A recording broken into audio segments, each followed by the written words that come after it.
mengenai data-data dari apanya Pak, kakak saudaranya? Bapak saya. Oh ya, dari bapaknya. Kalau boleh tahu nama bapaknya siapa Kak? Jadi bapak saya namanya Gaga Muhammad. Oh, Pak Gaga. Nah, Pak Gaga ini berusia berapa tahun dan kakak tinggal di mana? Kemudian bapaknya ini pekerjaannya seperti apa? Umur bapak saya ini sudah menginjak 41 tahun. Dia itu bekerja menjadi buruh tani. Lalu dia mempunyai hobi itu suka jalan pagi. Setiap pagi itu pasti jalan kaki. Maka, berarti bapaknya ini suka jogging ya Kak? Iya. Baik Kak, ini sebelumnya bapaknya ini kan pernah dari rumah sakit atau belum pernah Kak? Sebelumnya bapak saya ini sudah ke rumah sakit. Oh, kalau boleh tahu ada data-data medisnya? Oh iya, tunggu sebentar, saya ambil permisi. Oh ya, ini data-data medisnya sudah saya baca dulu ya. Yang pertama itu ada diagnosis medisnya ya Kak. Iya. Di sini tetraplegia, fraktur di kompresi vertebra C4 C5 di level komplit. Kemudian dia ada di pasien awalnya ini dirawat di high care unit, di mana perawatan intensif selama 10 hari ya Kak. Iya. Kemudian selama di rumah sakit ini kakaknya pernah mendapat antibiotik golongan injeksi, kemudian juga mendapat kortikosteroid sama analgesik opiat ya, serta sudah dapat rujukan dari rumah sakit ya Kak? Iya, betul. Kalau boleh tahu Kak, bisa diceritakan bagaimana awal mula dan yang dirasakan bapaknya ini Kak? Jadi bapak saya ini jatuh dengan posisi kepala dengan bahu kirinya menghantam tanah terlebih dahulu. Nah, jadi bapak saya ini mengalami mual, terus muntah dan pingsan selama beberapa menit. Nah, lalu dia disertai dengan kejang-kejang. Lalu setelah sadar, bapak saya ini tidak bisa menggerakkan kedua tangan dan kakinya. Lalu mengalami kesemutan dan kebas pada dada ke bawah, serta tidak. Baik Kak, selanjutnya itu ada riwayat penyakit terdahulu. Mungkin Bapak tak dulu pernah jatuh kah atau pernah kecelakaan atau bagaimana? Sebelumnya bapak saya belum pernah mengalami hal yang seperti itu. Kalau untuk penyakit penyertanya seperti diabetes, hipertensi, penyakit jantung atau kolesterolnya ada atau tidak ada Kakak? Ya, alhamdulillah tidak ada. Oke, untuk penyakit keluarga dari kayak saudaranya mungkin ada yang kayak kanker kah dari keluarga tak atau tidak ada? Tidak ada. Kalau dari di sini ada medikamentosa seperti yang dijelaskan tadi itu ada antibiotik, kemudian ada kortikosteroid, ada analgesik opioid, serta vasopresor ya Kak ya? Iya. Udah? Oke. Baik Kakak, bisa coba kita jelaskan keluhan utama yang dirasakan bapaknya ini bagaimana? Jadi bapak saya ini tidak bisa menggerakkan kedua tangan dan kedua kakinya. Lalu ada kesemutan dan kebas pada bagian dada ke bawah dan keempat anggota gerak tubuh bapak saya. Kalau boleh tahu dari yang dijelaskan tadi ini Kakak, apa sih penyebabnya awalnya kenapa bisa mengalami kelumpuhan pada anggota geraknya ini? Jadi bapak saya ini jatuh dari pohon yang ketinggiannya itu ada kurang lebih 3 sampai 4 meter. Mungkin bapak saya ini lama penanganannya, mungkin beberapa jam, makanya dia mengalami kebas, kelumpuhan pada anggota geraknya.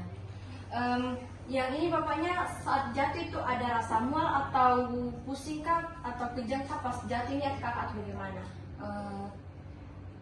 Pasien bapak bang. Selanjutnya itu ada anamnesis system. Nah, di mana anamnesis system itu ada muskulotendinogen. Nah, yang pertama itu ada otot flexor leher, ada otot sternocleidomastoid, longus coli dan longus capitis dan platysma. Selanjutnya itu ada otot flexor extensor leher, di mana ada trapezius, semispinalis capitis dan semispinalis cervicis. Kemudian ada otot rotator cuff, ada supraspinatus, infraspinatus, teres minor dan subscapularis. Kemudian di otot lengan atas itu ada bicep brachi, tricep brachi, brachialis dan coracobrachialis. Untuk otot lengan bawahnya itu ada flexor radialis flexor carpi radialis ulnaris, palmaris longus dan extensor pollicis longus brevis. Kemudian untuk otot pinggulnya itu ada psoas major, iliacus, gluteus medius, maximus dan minimus. Serta di otot tumpi bawahnya itu ada tibialis anterior, extensor digitorum longus dan extensor hallucis longus. Okay. Selanjutnya yang kedua itu ada osteoandrogen. Nah, di mana di sini itu ada vertebra C4 dan C5-nya, kemudian ada sendi faset di tulang belakang leher, kemudian ada sendi glenohumeral, acromioclavicular, dan sendi sternoclavicular. Kemudian yang ketiga ada neurogen. Nah, di mana di neurogennya ini mencakup beberapa 31 nervus spinalis. Yang pertama itu ada nervus thoracicus, nervus radialis, thoracicus longus, nervus thoracoradialis dorsalis, sampai di nervus pudendus. Oke. Nah, yang keempat itu ada psikogen, di mana psikogen yang dirasakan oleh pasiennya ini yaitu kecemasan hingga depresi. Baik, Kak Gaga, aku periksa dulu di. Maaf Kak, sebelumnya ya tahu berapa tinggi badannya Bapak? Tinggi badannya bapak saya ke 168 cm. 168 gitu. Ya. Kalau berat badannya? Berat badannya bapak terakhir saya periksa itu 70 kg. Oke. Selanjutnya, oke Pak, aku periksa dulu tensi tadi.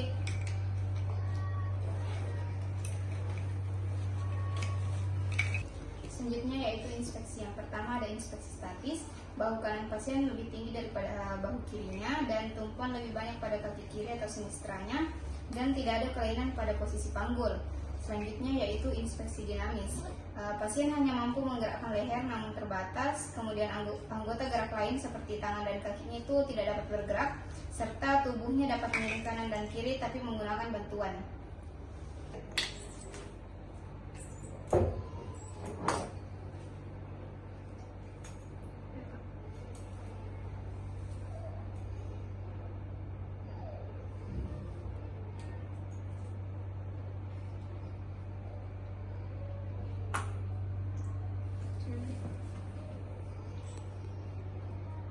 Oke, normal 36.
Jadi tensi kita agak tinggi, jadi tenang dulu.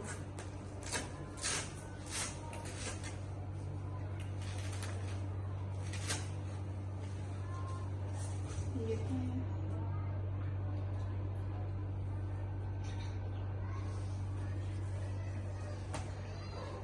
bersering penelitian ini Pak.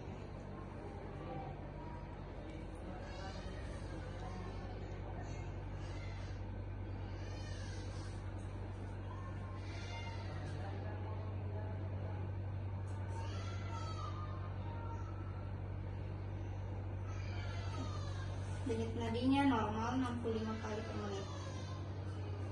Selanjutnya pernapasan.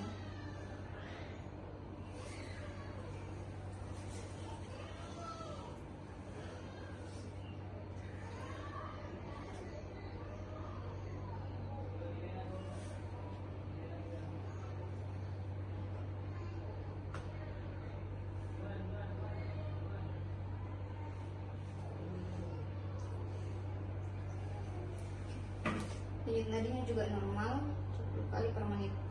Selanjutnya kita periksa suhunya ya Pak.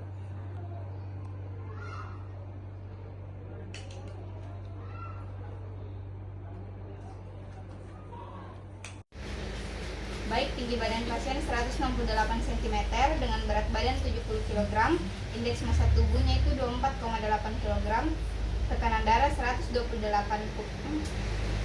tekanan darah pasien 120/80 mm air raksa dengan denyut nadi 65 kali per menit, pernapasannya 15 kali per menit atau bradikardia, dan suhunya itu 36 derajat Celcius. Selanjutnya yaitu inspeksi statis.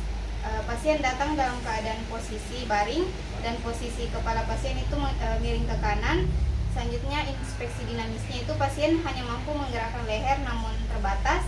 Terus anggota gerak lain seperti tangan dan kakinya itu tidak bisa bergerak, dan pola nafasnya itu pendek serta cepat. Oke. Baik, selanjutnya yaitu palpasi. Yang pertama pemeriksaan suhu.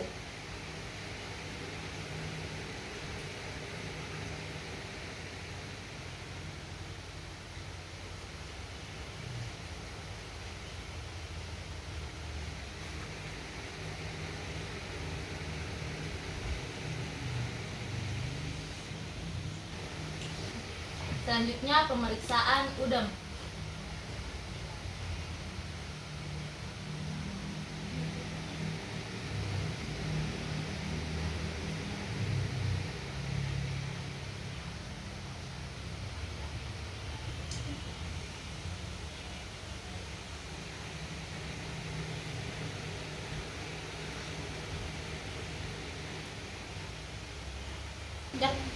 Selanjutnya pemeriksaan tenderness, di mana kita menekan seluruh area tubuh pasien untuk memeriksa apakah ada nyeri tekan.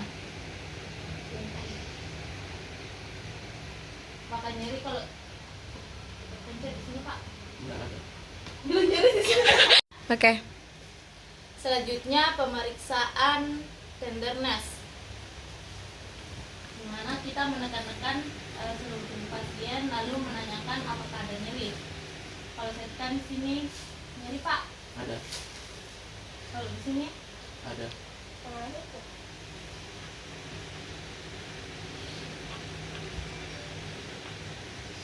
Belum lah. Jadi interpretasi yang didapat, suhunya itu hangat karena pada area udemnya ada pada area shoulder hingga lengan atas dan beberapa di bagian kaki. Tenderness-nya ada karena adanya ulcus decubitus, bagian sacrum, gluteal, coccygeus, dan trochanter. Kontur kulit menjadi lebih tebal karena adanya pembekakan. Selanjutnya pemeriksaan perkusi untuk perkusi paru-paru. Nah, di mana kita meletakkan satu jari tengah kita di interkostal atau di antara tulang rusuk pasien. Kemudian kita mengetuk menggunakan jari tengah yang lainnya dan mendengarkan secara seksama mengenai hasil suara yang dihasilkan setelah diketuk di antara tulang rusuknya. Selanjutnya yaitu pemeriksaan auskultasi. Dari mana untuk pemeriksaan auskultasi ini kita menggunakan stetoskop dan mendengar suara paru di 6 titik. Yang pertama di dekat klavikula, kemudian di dada tengah, kemudian turun lagi, kemudian samping mamane, kemudian samping kirinya, dan di bawahnya. 3. Selanjutnya itu interpretasi dari tes perkusi dan auskultasi. Nah, di mana untuk perkusi di sini menghasilkan suara resonansi, di mana suara terdengar lemah atau tidak jelas. Kedua, ada auskultasi di mana suara nafas melemah dan tidak teratur. Jadi yang pertama itu kita akan melakukan tes tajam tumpul. Yang pertama-tama kita tes tajam dulu. Ada kita rasa, Pak? Kemudian tumpul. Ada kita rasa, Pak?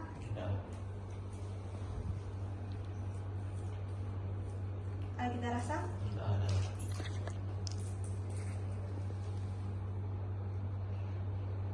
Ada kita rasa? Kemudian di area tungkai bawah.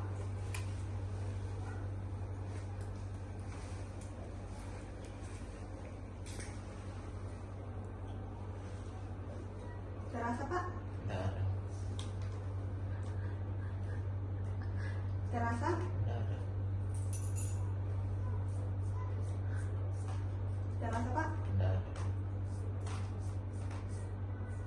Anda rasa?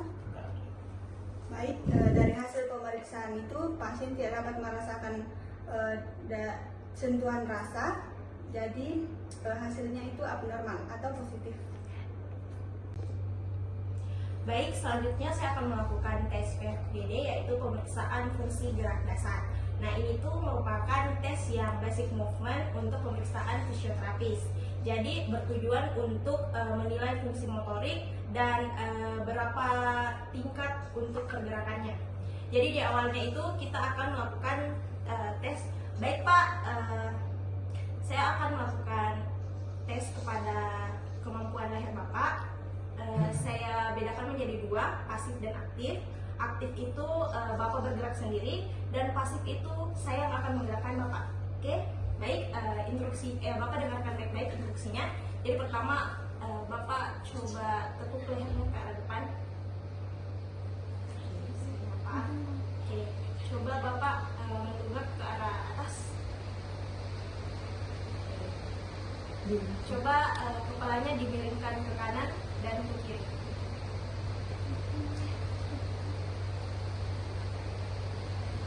Oke, siap Pak. Jadi di sini selanjutnya saya akan melakukan PFGD radio shoulder. Bapak dengarkan instruksi saya melakukan. Jadi tolong Bapak angkat tangannya ke arah atas. Bisa?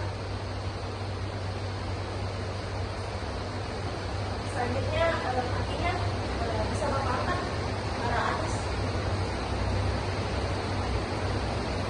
Oke, jadi untuk aktifnya dia tidak mampu untuk radio shoulder dan juga radio ekstremitas bawahnya. Kemudian saya akan melakukan teknik pasif.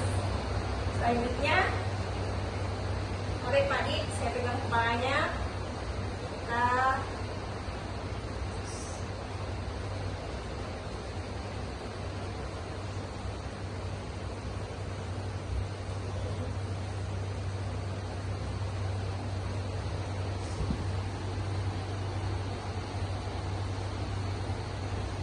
Apakah selama pergerakannya Pak Adi nyeri? Selanjutnya ke ekstremitas bawahnya, kita fleksikan tungkai kakinya. Oke.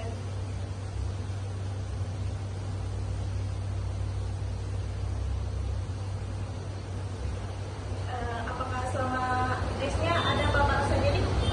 Oke. Jadi untuk hasil pasifnya dia merasakan nyeri tapi mampu untuk menggerakkannya. Baik, selanjutnya hasil dari interpretasi dari pemeriksaan fungsi gerak dasar dari pasien TN Gaga itu mampu bergerak namun tidak dapat melawan tahanan. Selanjutnya yaitu tes spesifik tes refleks, di mana di sini ada 4 tes refleks. Yang pertama tes bicep. Nah, untuk dilakukannya itu kita melakukan tes refleks bicep itu dengan cara memukul area tendon di bicepnya. Dengan interpretasi pasien tidak merasakan sensasi refleks sama sekali.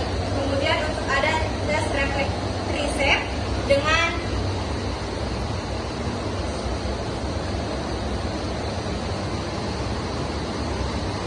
interpretasi pasien juga tidak merasakan refleks di tricepsnya atau arefleksia.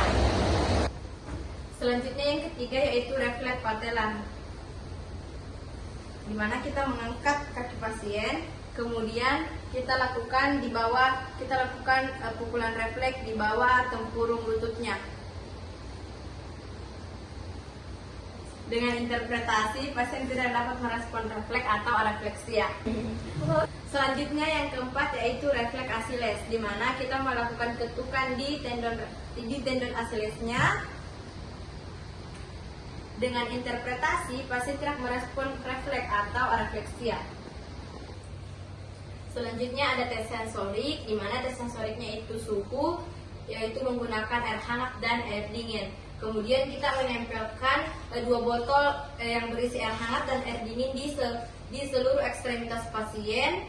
Kemudian dapat diinterpretasikan hasilnya itu pasien tidak merasakan sensasi hangat dan dingin. Selanjutnya, Tes sensorik selanjutnya yaitu tes getaran atau vibrasi, di mana kita menempelkan sejumlah getaran di seluruh tubuh pasien dengan interpretasi di sini pasien tidak merasakan getaran sama sekali. Baik, selanjutnya saya akan melakukan tes Ashworth, di mana tes Ashworth itu adalah tes untuk mengukur spastisitas otot dari pasien. Jadi yang pertama yang akan saya lakukan adalah mengukur spastisitas dari shouldernya. Kita fleksi dan ekstensikan secara lembut dengan gerakan yang pelan. Kemudian elbow-nya,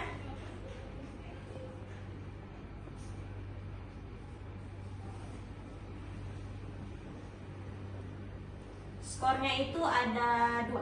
Jadi spastisitas sedang.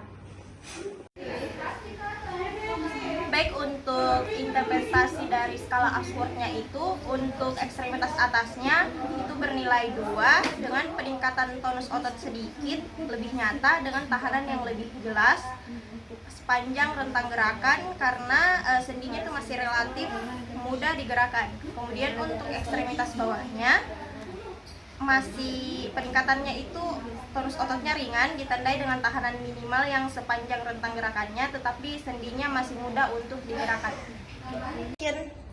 Baik, selanjutnya di sini saya akan melakukan manual muscle testing, yaitu pada region neck. Pak, coba nanti kita angkat leher tas, saya kasih tanganan.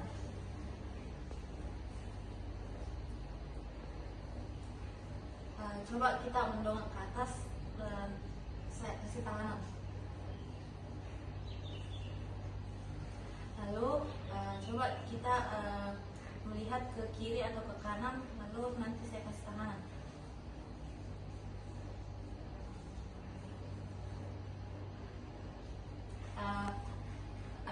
Hasilnya pasien mendapat grade 2, di mana gerakan melalui rentang penuh tanpa gravitasi. Untuk ekstremitas atas sampai ekstremitas bawah itu pasien mendapat grade 0, di mana tidak ada sama sekali kontraksi otot dan tidak bisa melawan tahanan. Baik, selanjutnya yaitu tes PAS atau Visual Analog Scale. Jadi Pak, di sini ada penggaris nyeri dipegang, ada skala 0 atau tidak ada nyeri, 1 sampai 3 itu nyeri ringan, 4 sampai 6 itu nyeri sedang, 7 sampai 9 nyeri berat, dan 10 itu sangat nyeri. Jadi Pak, kalau misal leher ini tidak bergerak atau lagi diam, dia ada nyeri kita rasa? Ada. Berapa tadi? 3. 3. Artinya berarti nyeri ringan. Coba kita tekuk leher tak. Ada nyeri kita rasa? Ada. Berapa? 4. 4. Kita balik dulu. Kalau saya tekan seperti ini, ada nyeri kita rasa? Ada. Berapa? 2. 2. Berarti nyeri ringan. Action. Selanjutnya ada pemeriksaan indeks Bartel, yaitu untuk mengukur status fungsional. Jadi saya akan mengajukan beberapa pertanyaan, jadi Bapak bisa jawab deh. Untuk makan apa Bapak bisa? Tidak bisa. Terus untuk mandi apa Bapak bisa mandi sendiri? Tidak bisa. Nah untuk terus untuk berpakaian apa Bapak bisa? Tidak bisa. Nah untuk buang air kecil apa Bapak mengalami kesulitan atau bisa? Mengalami kesulitan. Untuk buang air besar? Sama. Kesulitan. Terus untuk penggunaan toilet? 1, 2, 3, oke. Jadi dari hasil pemeriksaan indeks Bartel, Tuan gagal mengalami ketergantungan penuh dengan nilai 0. Baik, selanjutnya ada tes mini-mental state examination, di mana berfungsi untuk menilai fungsi kognitif pasien. Jadi kita mengajukan beberapa pertanyaan yang berhubungan dengan kognitif, seperti silahkan. Kita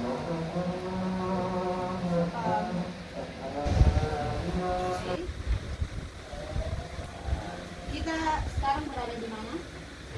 Di rumah. Coba ulang apa yang saya apa yang saya ucap. Apel, penny, tabel. Apel, penny, apel. Coba dari belakang lagi kebaliknya. Apel, penny, apel.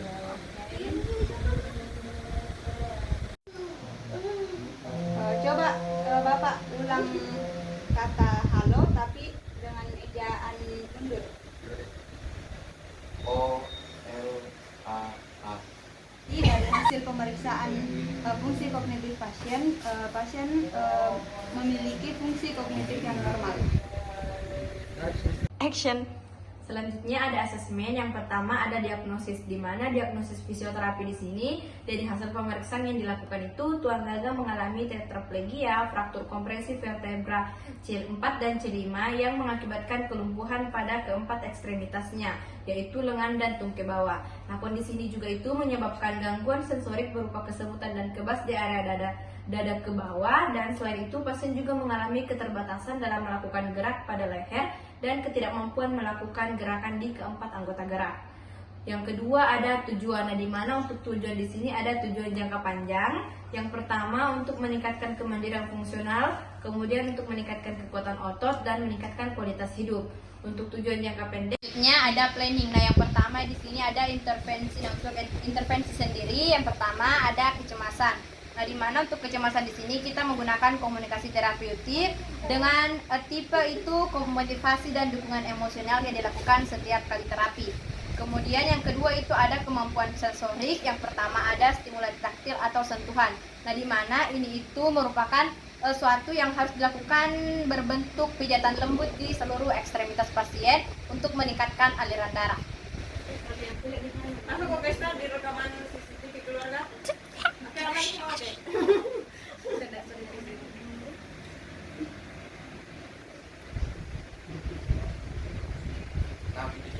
Oh iya Kak, ini waktu itu tangannya diapain? Begini-begini mau cubit-cubit biasa? Enggak, di MFR, Universitas Rilis. Ah, enggak. Deh, nanya fokus Itu aja untuk mengurangi nyeri otot tak? Iya. Oh, ini untuk sirkulasi darah, Pak. Untuk berapa sih kalau mengurangi nyeri? Boleh nih? Udah tadi, Pi.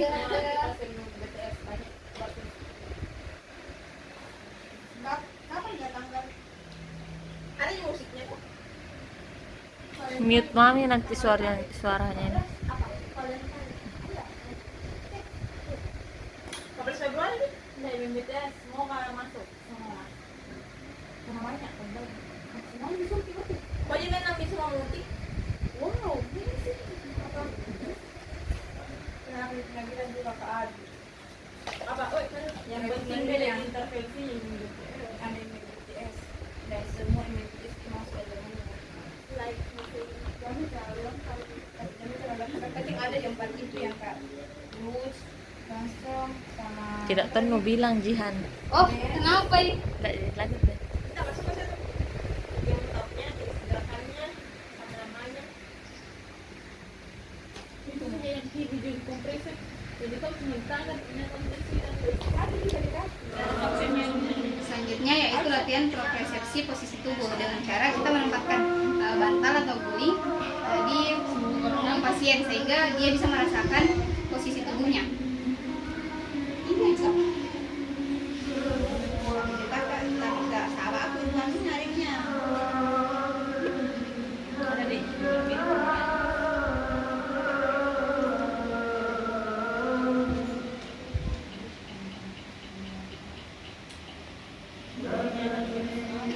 Baiklah, selanjutnya yaitu untuk mengurangi nyeri kita menggunakan TENS atau Transcutaneous Electrical Nerve Stimulation dengan frekuensi 3 kali seminggu di sekitar area nyeri dengan waktu 5 sampai 10 menit per sesi. Dan untuk mengurangi spastisitas kita menggunakan Neuromuscular Electrical Stimulation atau NMS dengan waktu 10 sampai 30 menit di sekitar area spastisitas atau kekakuan otot. Jadi selanjutnya saya akan mempraktekkan teknik stretching untuk semua otot. Baik, yang pertama saya akan melakukan teknik stretching pada otot hamstring. Wey, astaga. Terang kali lah.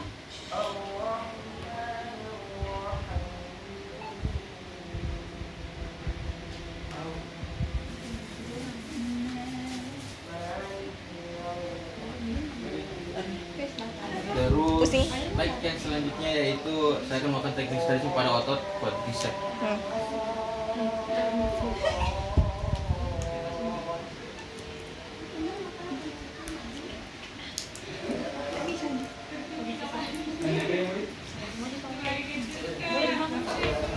Baik, yang selanjutnya saya akan melakukan teknik stretching pada tibialis anterior serta gastrocnemius.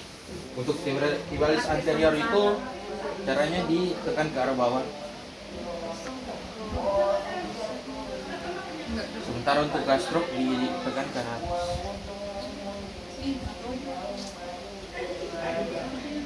Teknik stretching pada otot piriformis serta gluteus. Caranya itu kita membawa lutut pasien mengarah ke dada secara diagonal. Mana CM?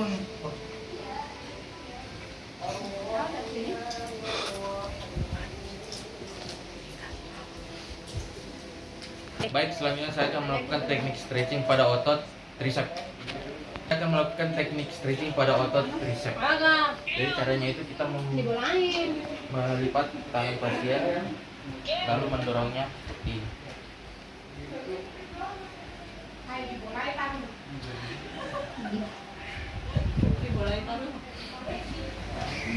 Selanjutnya kita akan memberikan gerakan MMBTS pada pasien tetraplegia. Yang pertama saya akan memberikan teknik roots, yaitu gerakan happy joint compression pada radio elbow.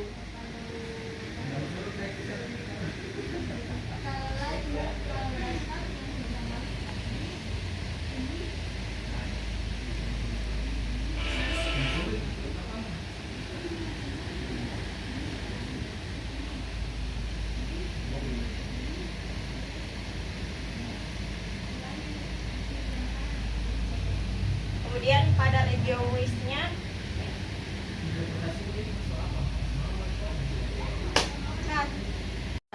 selanjutnya saya akan melakukan teknik heavy joint compression di regio ankle kuku.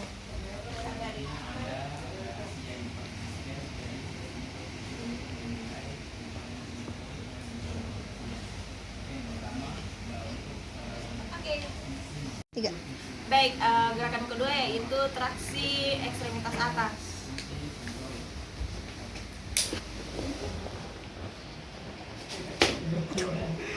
Ini dulu, yang mana dulu?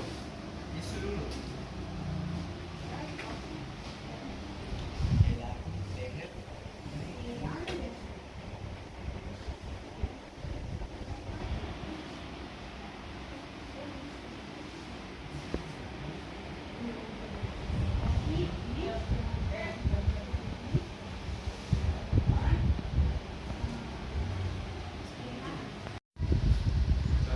Selanjutnya ada fast vestibular stimulation, di mana untuk posisinya itu pasien dalam posisi berbaring, kemudian kita angkat kepalanya, lalu kita gerakkan ke kanan dan ke kiri.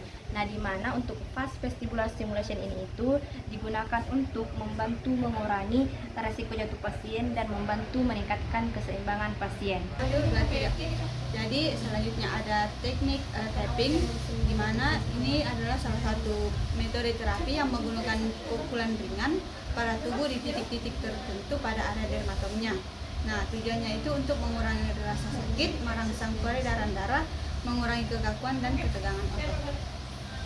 Nah, jadi kita lakukan pukulan kecil. Jadi untuk otot kecil itu kita biasanya menggunakan dua jari. Terus untuk otot besar itu kita menggunakan punggung tangan.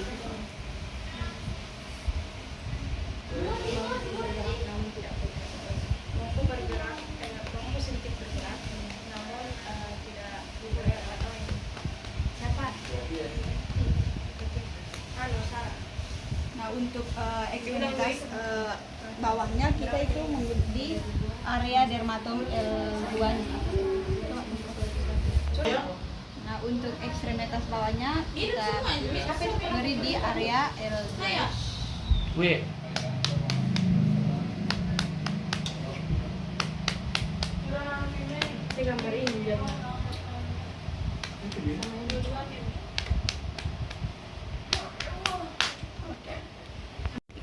Nah, selanjutnya ada light moving touch. Jadi kita menggunakan sentuhan ringan dan bergerak. Jadi tujuannya itu untuk merelaksasi dan menambah peredaran darah, terus mengurangi rasa sakit. Jadi hampir sama dengan teknik tapping, tapi light moving touch itu dia merangsang sensorik halus. Jadi kita tahan di area sini, terus kita beri sentuhan halus di area dermaga.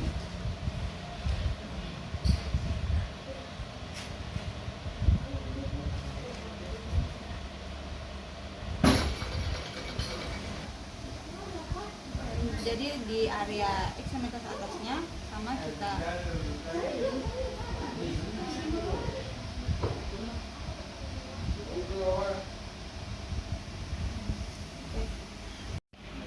jadi selanjutnya ada vibration. Jadi hampir sama dengan teknik sebelumnya. Jadi kita menggunakan sentuhan getaran di area dermatoid.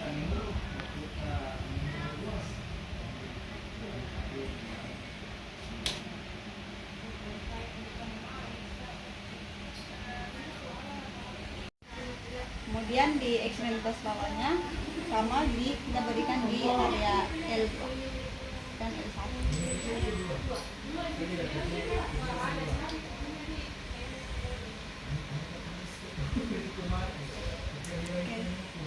Oke.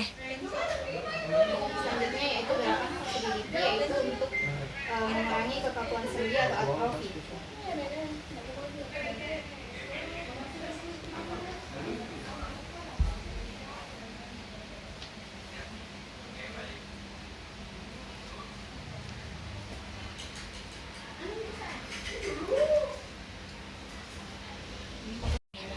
Nah, selanjutnya untuk ekstremitas bawah.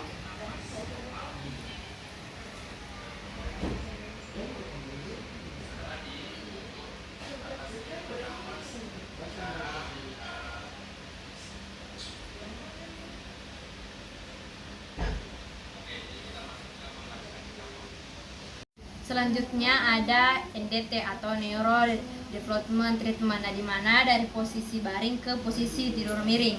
Yang pertama, tangan pasien ke posisi samping, lalu kaki kanannya ditekuk dan pasien dimiringkan ke sisi kiri. Nah, kemudian setelah dari posisi miring, pasien diminta untuk dari posisi miring ke posisi duduk, di mana pasien ditekuk, lalu digerakkan ke arah depan, lalu pasien diangkat untuk posisi duduk. Nah, setelah itu dari posisi duduk ke posisi berdiri, di mana NDT dari posisi duduk ke posisi berdiri, di mana kaki pasien itu rapat, lalu kita sebagai fisioterapis menjepit kedua lututnya, lalu pasien berpegangan di pundak kita, lalu kita tarik pinggul pasien untuk berdiri. Nah, setelah ini kita bantu untuk pasien menahan area lututnya agar tetap berdiri. Baik, yang selanjutnya yaitu home program. Yang pertama ada latihan pernapasan atau breathing exercise. Caranya itu kita menghirup napas melalui hidung dan mengembuskannya melalui mulut seperti meniup lilin. Caranya itu seperti ini.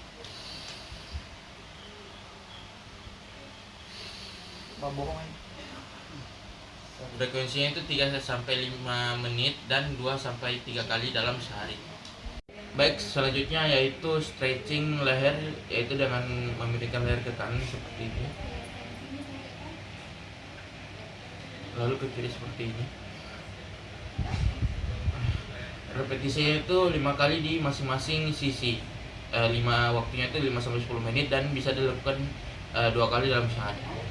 Baik, yang selanjutnya atau masih sambungan dari yang tadi, yaitu melihat ke kanan dan ke kiri seperti ini, lalu seperti ini. Repetisinya itu 5 kali di masing-masing sisi dan waktunya itu sama seperti yang tadi.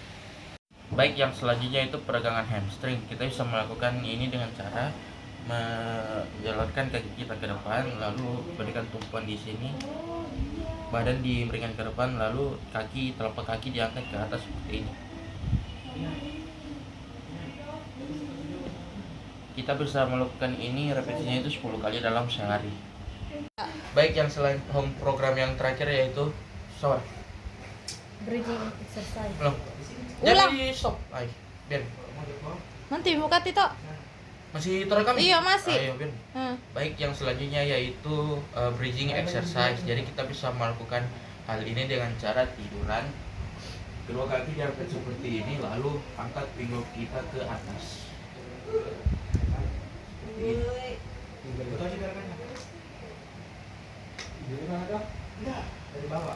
Kita bisa melakukan ini selama 10 kali dalam sehari.